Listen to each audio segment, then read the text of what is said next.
Hello everyone and welcome to one of the best games that I've shown in a really long time. For those of you who are just interested in the moves of the game, use the timestamps. Some of you have been saying in the comments that you are only interested in the moves, but I tried to make it as brief as possible, you know, the intro and everything regarding the game. But in case you are one of those, feel free to use it. I will only show you the moves of the game that was played. What's most interesting about this game, well, not most interesting, but what I would really like to share with you is how I found it. Now, I've seen this game some 15 years ago, and after that, I've never seen it. I've been looking for it. I just wasn't able to find it because it's not actually from any tournament. It's a training game that was played, between Mikhail Tal and his teacher, a lifelong teacher, Alexander Koblents, who started teaching Tal at the age of maybe 13, and he tutored him all the way to his World Chess Championship match against Mikhail Moiseyevich Botvinnik, and the rematch, of course. So Alexander Koblents is a gentleman who created the youngest World Chess Champion ever. Pretty awesome stuff. Later, okay, the record was broken by Garry Kasparov, but you know what I mean. And it's what's incredible is how I found this game. Now, I was having coffee with a friend of mine the other day, and he told me he watched a movie, and I was like, okay, what's the movie? He said it's Arcadia or Arcadian, something like that, with Nicolas Cage. And I'm like, what's it about? He says, okay, the movie's about something, but there is a chess game at the beginning of the movie, and that it's a chess game by Tal. And okay, I'm like, I didn't really have time to watch the full movie, but I did check out the game. And as soon as I saw the initial moves, I was like, is it possible? Is this the actual game that I've been trying to find for so long? And yes, it is. It most certainly is. I have not shown it on the channel yet, and Tal games are very scarce. After I've completed the Mikhail Tal saga, I publish like one a year, maybe on Tal's birthday. But as his birthday is in November, that's quite a long time. So I really wanted to publish this. I wasn't planning on publishing it today, but I also have a new camera, as you can see. So I thought it'd be nice to celebrate the new camera and the finding of this gem. By making a video a bit sooner, and we're gonna find a different game for Tal's birthday. If I'm not gonna be able to find one, I'm gonna remake an older one, at 60 frames per second, 4K, everything that's popular nowadays. So let's check it out. Mikhail Tal has the white pieces, and he opens with pawn to e4. His teacher Alexander Koblents replies with pawn to c5. We have knight to f3 and pawn to d6. So the Sicilian defends. We have pawn to d4, captures, and now knight to f6. We have knight to c3 and pawn to a6. The knight of Sicilian is on the board. The Najdorf variation of the Sicilian, and I always like to say in the Najdorf, any move is a move. Any move you can think of is a move here. Like lately, I've been messing around with the Adams attack. I've also been playing rook to g1 here. You can play not pretty much, you can literally play everything here. Any move is a move. And the most popular ones like bishop g5, bishop e3, bishop e2, bishop to c4 are to this day the most popular. You can even play g3, you can play really whatever. And here we have bishop to g5. This is the main line. We have pawn to e6 and pawn to f4. So as this is not a tournament game, this is a training game between the two of them. Obviously, they are exploring some variations. We have bishop to e7, queen to f3, and now queen to c7. Nothing new here. This has been played many times. This is the so-called traditional line. Tal castles queenside and knight b to d7. And here, okay, nowadays g4 is pretty much an automatic. Everyone plays this because it is our good friends the engines have told us so. But in the olden days, bishop to e2 was the way to go. And now, okay, nowadays bishop to e2 is a bit slow because black gets to attack first with pawn to b5, and then let's say a3, bishop to b7, and black gets all the development he needs and just in time. But here, Tal played bishop to e2, and here Alexander threw in this pawn to h6 move, and it seems like it doesn't lose you time. But in fact, it loses you all the time that you possibly can have. Bishop to h4 and now pawn to b5. So seemingly the same line that we've just shown, but with the bishop on h4 and with this h6 pawn included. So what does Tal try here? He plays pawn to e5. And okay, the knight is attacked. Also, the rook on a8 is hanging. But it's not a problem. Bishop b7 will simply attack the queen, and then you deal with the hanging knight on f6. So that's exactly what Alexander plays. Bishop to b7. And okay, you could, let's say, move the if you move the queen, let's say queen to g3. The problem is, okay, this pawn is attacked 3 times, and if d captures on e5, you have to continue sacrificing. Knight captures on e6, f captures, queen captures on g7, and now after, let's say, rook to h7, you will find bishop to h5 check, and after king to d8, let's say queen to g6. So you are fighting, but black always has moves. Black also hides the king to c8, so you unpin from the d file, and now let's say rook captures on d7, knight captures, you pick up the rook here, but now bishop captures on h4, and okay, rook to d1.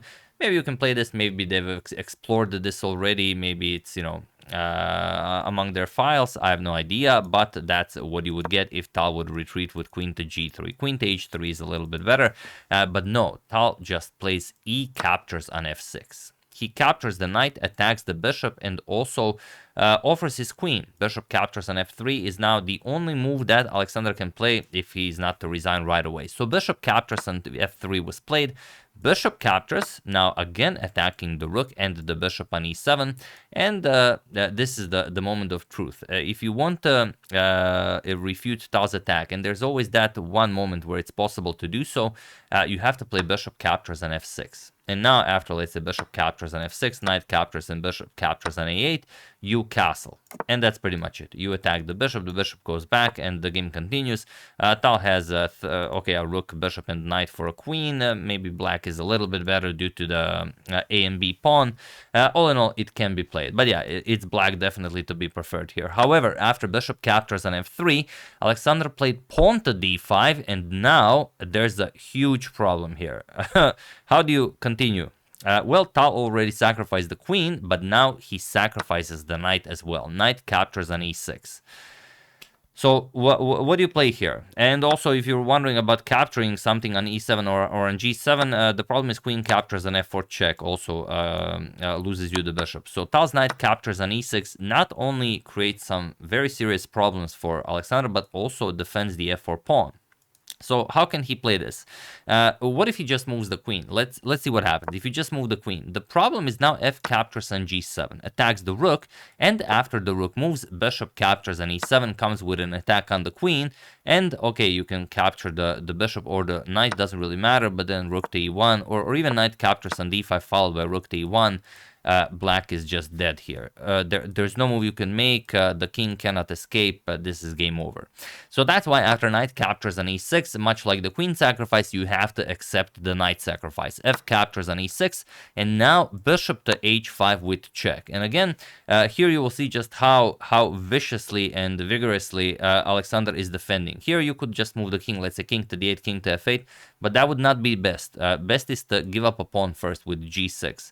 The problem is going to d8 isn't all that great, because after you capture on e7 with check, king c8, okay, king to b1, the game continues, but you keep the passed pawn on e7, and white is definitely the one pushing for the win here. However, if you go king to f8, then you're just lost. You capture on e7 with check, king g8, and now e8 queen. You will also take the rook. For example, captures, and yes, you do lose the bishop here, but after king to b1 and queen captures on h4, you also take the bishop on the knight on d7 with the bishop. And yeah, black's position is just terrible. You're down too much material, and the white will win this. Okay, you can still defend me. Queen e7 goes after the bishop, but then you go after the pawn. And if black is to survive, black has to start giving up pawns and get the rook into the game. For example, bishop captures, let's say b4, knight to e2, and rook to e8. Okay, black got the rook into the game, but okay, white is just in time. And the point is that after the king moves, whatever you play doesn't really matter. Let's say h4, even if you threaten checkmate, knight c1 can easily stop checkmate, and now you have 3 pieces to play with, whereas black is completely helpless here. So that's why king to f8 right away is a mistake. g6 has to be played, and that's what Alexander played here.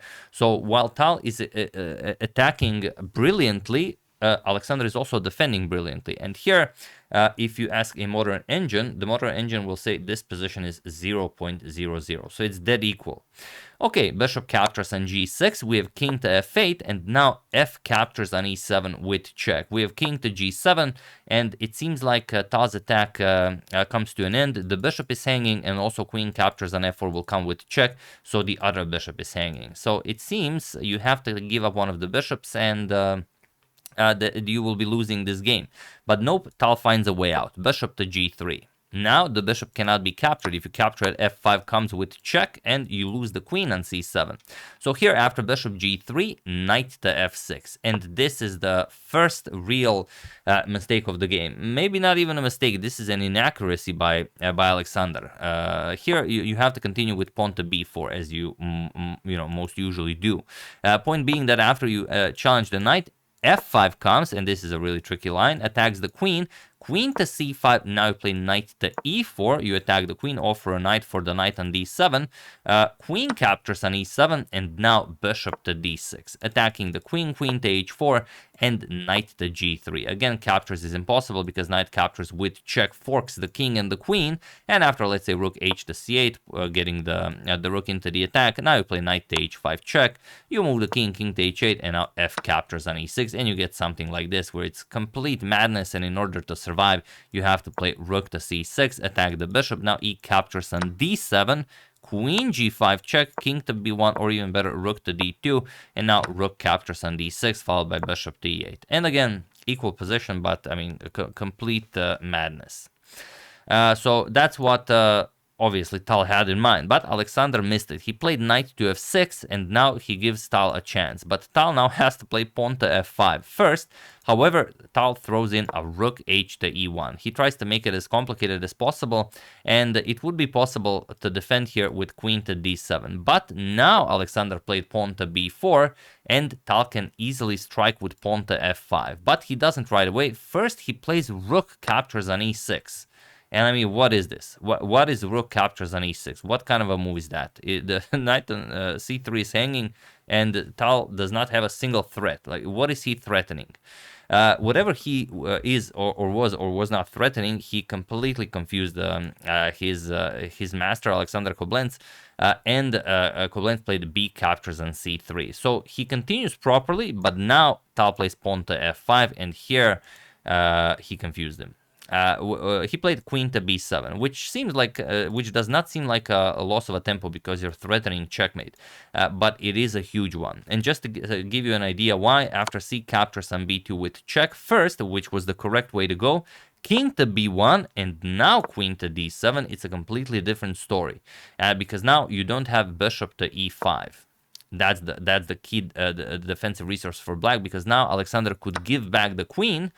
Queen captures on e6, and after f captures, he just plays queen captures on g6. And after rook to f1, there is no, or rather here you have knight to e4, and Alexander is completely winning due to the knight to d2 check threat. Now, if you capture, of course, just knight to d2 check, you capture here, knight captures on f1, and he would be up a full piece with the rook defending the e8 square. And it's a light square, so you're not in time to do anything here.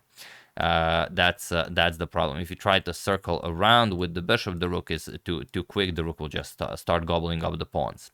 So that's why after f5, the c captures on b2 followed by queen to d7 was the way to go, but he played queen to b7 first, and why not? I mean, it's either checkmate or you will create a long-lasting weakness, and then you will play queen to d7. That was his idea. But it's different. Now the king is on c1 and not on b1, and you will not have that freeing tactic with the knight. That's the problem. So pawn to b3 by Tal, and now queen to d7, and now I don't even have to tell you what the winning move is, because I've already told you if you were paying attention. Here, Tal just played bishop to e5. He says this is no good now because you do not have knight e4 at the end of the line. But if you don't play that, there's no move you can play. The knight will fall, and you're just getting checkmated here. So you have to take it. Queen captures on e6 was played. We have f captures on e6, king captures on g6, and now rook to f1, attacking the knight, and now the knight has to move, and the rook will be won. So look at this, knight to h7. Okay, makes sense. Bishop captures on h8 and now rook to h8. And Tal is still down a full piece, but his position is completely winning. However, you have to find a particular move in order to do so. So feel free to pause the video and finish this masterpiece for the Magician of Riga while I give you a couple of seconds.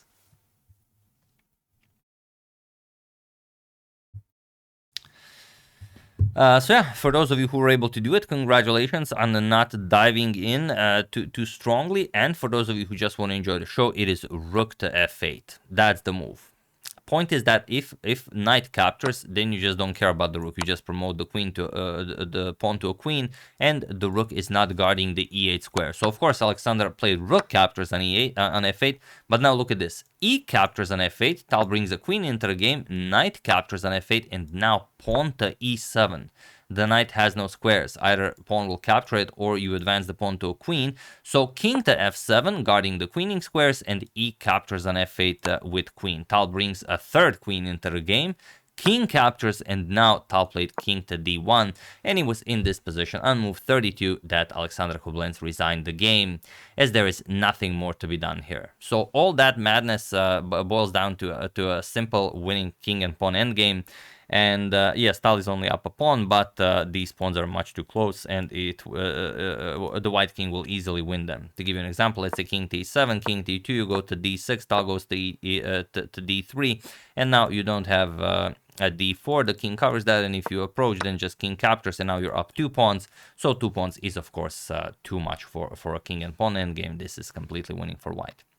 Yeah, absolutely brilliant stuff by Tal. To summarize the game really quickly, we had a Sicilian defense here, so the knight of Sicilian. Tal went for bishop to g5, which is the main line, and okay, we had this that's even today being played. g4 better here, but bishop to e2 was played in those days. h6 challenging the bishop, not the most precise way to continue. Bishop h4, b5, and now pawn to e5. Attacking the rook on a8, we have bishop to b7 attacking the queen, and now Tal just plays e captures on f6, gives up the queen, attacks the rook, and here pawn to d5. Another moment where Tal has to sacrifice. He plays knight captures on e6, f captures, and now bishop to h5 check. First, a pawn has to be given. Those of you who have seen the analysis know why. Pawn captures on e7, and now beautiful bishop to g3. You cannot take the bishop because you lose the queen, and now the rest is pretty much history. Still, a couple of very precise moves had to be played. The final error was this, playing this pawn to c3 move, allowing Tal's king to remain on c1 instead of on b1. And now Tal just gives back the, Koblents has to give back the queen, captures, and now Tal plays this beautiful bishop captures, and rook to f8 move, and the pawn now promotes to a queen, or you have to trade down into a losing king and pawn endgame, which happened in the game. And after king d1, Alexander resigned. So yeah, beautiful stuff by Tal. Hope you enjoyed my story of how I've again rediscovered this game, and that I've shown it a bit prematurely, not on Tal's birthday, but you know, I did get a new camera set up, so I decided to show it for this occasion as well. But yeah, I mean, hope you enjoyed it. I have another one that I've covered like 6 years ago, so I'm pretty sure you would enjoy that one as well. So stay tuned. I might show it next if you guys really like Tal's games. I don't know. I do. So yeah, that's the game. Hope you guys enjoyed it. I would like to thank Michael Hildebrand, Fred Ackerman, Uncle at the Bar, Friend at the Library, and Token Boy for your contribution to my channel. Thank you a lot. I really appreciate it. As usual, you can check 2 of my previous videos here. Thank you all for watching, and I will see you soon. Continuing the coverage, well, not the coverage of Mikhail Tal's games, but I might show a few, and you know, whatever else happens in the chess world, and of course checking up on your wonderful suggestions. Thank you all. I will see you soon, and have an excellent rest of your day. And I'm so happy that I found this game. Really hope you enjoyed it. See you soon.